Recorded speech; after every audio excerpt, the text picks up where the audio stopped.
নমস্কার, আমি আপনাদের সামনে আজকে একটা আলু পোস্ত রেসিপি করে দেখাবো।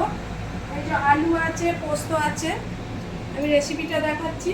দেখুন, কড়াইতে প্রথমে কালো জিরে ফোড়ন দিলাম, কালো জিরে ফোড়ন দিয়েছি। এইবার আমি আলুগুলো দিয়ে দেবো।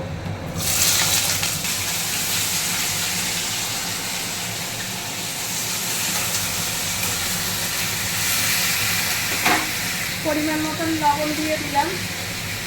আমি কিন্তু আলু পোস্ততে হলুদ দিই না, হলুদ দিলে পোস্ত একটু স্বাদটা নষ্ট হয়ে যায়, আমি ওই জন্য আলু পোস্ততে হলুদ দিই না। এইবার আমি দেখুন আলুটাকে ঢাকা দিয়ে দেবো, ঢাকা দেওয়ার পর জল বেরোলে ভালো করে ভাজা ভাজা করে নেব। দেখুন আমার আলুর জল শুকিয়ে গেছে, আলুটা এইভাবে ভাজা ভাজা হয়ে গেছে, দেখেছেন? দেখুন, এইবারে আমি পোস্তটা দিয়ে দেবো। দেখুন,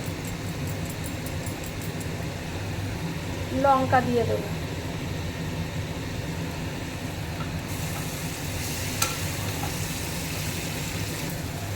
প্রত্যেক রান্নার মতন আমি অল্প একটু মিষ্টি ছড়াবো, ঠিক আছে, সামান্য।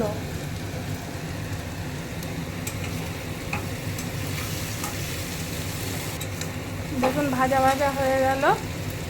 যে পোস্তর বাটিতে আমি পোস্ত বেটেছিলাম, ধুয়ে জলটা দিয়ে দিলাম।